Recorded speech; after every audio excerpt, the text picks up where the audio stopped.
Hello students, welcome back in online teaching. Today we are going to learn class 7 subject English, our book Honeycomb NCERT solution chapter number 5 और नाम है lesson का quality. Okay, so students,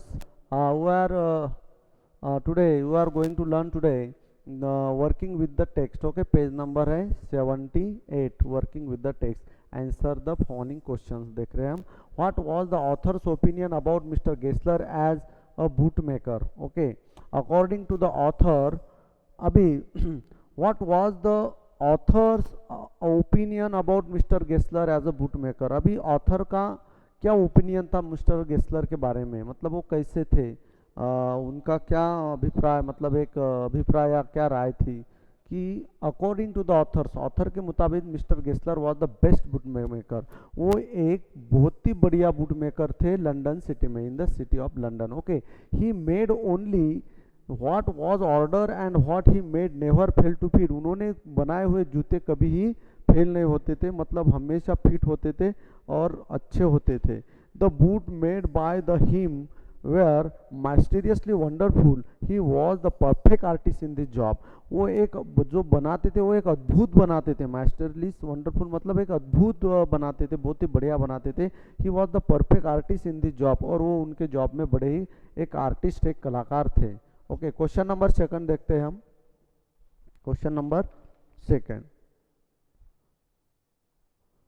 why did the author visit the shop so infrequently?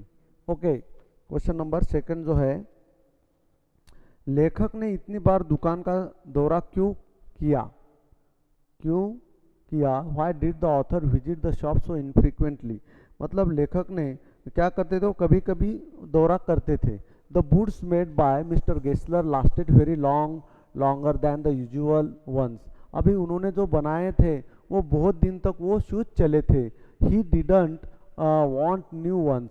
Okay, उनको जरूरत ही नहीं पड़ी. He didn't want new shoes. Therefore the author visit the shop so infrequently, और इसलिए उनको जो ज़्यादा तो विजिट देने की जरूरत ही नहीं पड़ी थी. Therefore the author visit the shop so infrequently, कभी कभी वो, इनफ्रीक्वेंटली का मतलब होता है कभी कभी वो शॉप को विजिट देते थे. क्वेश्चन नंबर थर्ड है, what was the effect on Mr. Gessler of the author's remark about a certain pair of boots? Okay, boot की एक निश्चित जोड़ी के बारे में लेखक की टिप्पणी के श्री गेस्लर पर क्या प्रभाव पड़ा, देखते हैं हम. When author remark about the certain pair of the boots being creaky.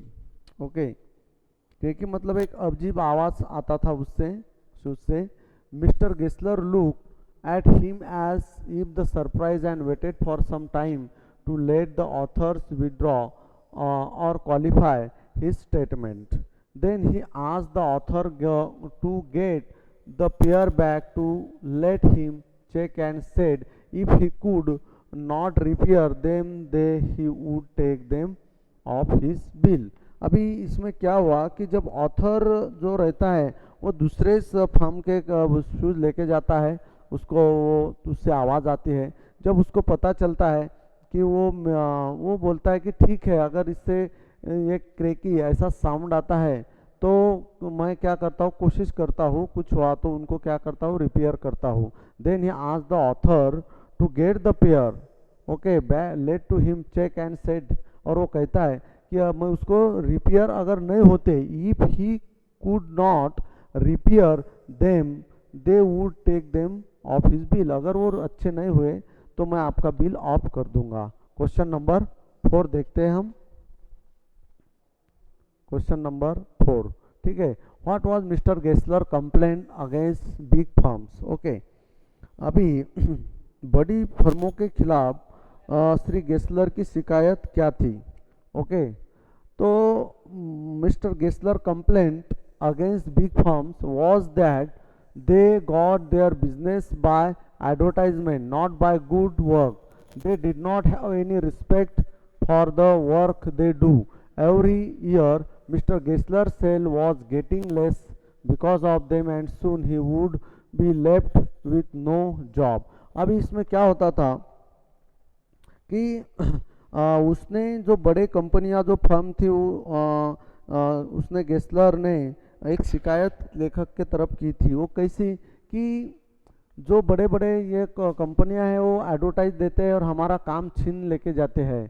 Okay, advertise not by a good work, और उनका कुछ काम भी अच्छा नहीं होता। They did not have any respect for the work they do, और उनके काम में कोई ऐसा रिस्पेक्ट नहीं होता है, वो कोई रिस्पेक्ट नहीं देते हैं। Every year mister Gessler sell getting less because them and soon he would be left with no job. और इसके वजह से क्या हो रहा है, हमारा काम कम हो रहा है और वो हमारे जो कस्टमर है वो भी छीन के लेके जा रहे हैं, मतलब वो भी अभी कम हो रहे हैं और हमारा काम डे बाय डे कम हो रहा है। क्वेश्चन नंबर 5 देखते हैं हम। Why did the author order so many pairs of boot? Did he really need them? देखो, लेखक ने जूते के इतने जोड़े क्यों ऑर्डर किए? क्या वाकई उन्हें इतनी ज़रूरत थी? देखो, आंसर है द ऑथर वॉज शॉक। अभी ऑथर को एक ऐसा धक्का पहुंचा and feel with the sorrow, और बड़ा दुख हुआ। क्यों हुआ? By the news of the death of mister Gessler's elder brother, क्योंकि उनके भाई के बारे में जब बातचीत हुई तो उन्होंने बताया कि मेरे जो बड़े भाई है उनकी डेथ हो गई है, और उनको बड़ा ही धक्का पहुंचा। किसको? ऑथर को। Out of pity and with an intentions of to help him the author's order so many pairs of boots. No, he didn't really need them. अभी बच्चों हम देखते हैं इसमें, क्योंकि वाकई उनको ऐसा लगा कि इनको कुछ हेल्प करें हम, तो उन्होंने बहुत सारे जूते के ऑर्डर दे दी कि उस ऑर्डर के वजह से उनको ज़्यादा हेल्प हो सके। और वो इनका एक मकसद था कि अपन वैसे तो हेल्प नहीं कर सकते, मगर उनको ऑथर को एक पेयर की ज़रूरत थी जनरली, मगर उन्होंने बहुत सारे पेयर्स की ऑर्डर दे दी थी कि उसके हिसाब में से उनको कुछ हेल्प हो सके, इसलिए उन्होंने बहुत सारे शूज़ की ऑर्डर दी थी। वाकई उनको उतनी ज़रूरत नहीं थी ज़्यादा पेयर की। तो बच्चों यहाँ पे हमारा क्वेश्चन नंबर जो है वर्किंग विद द टेक्स्ट पूरा होता है। अभी हम देखते हैं सेकंड वीडियो में working with language. Okay, you listen carefully and read carefully. Okay, have a nice day.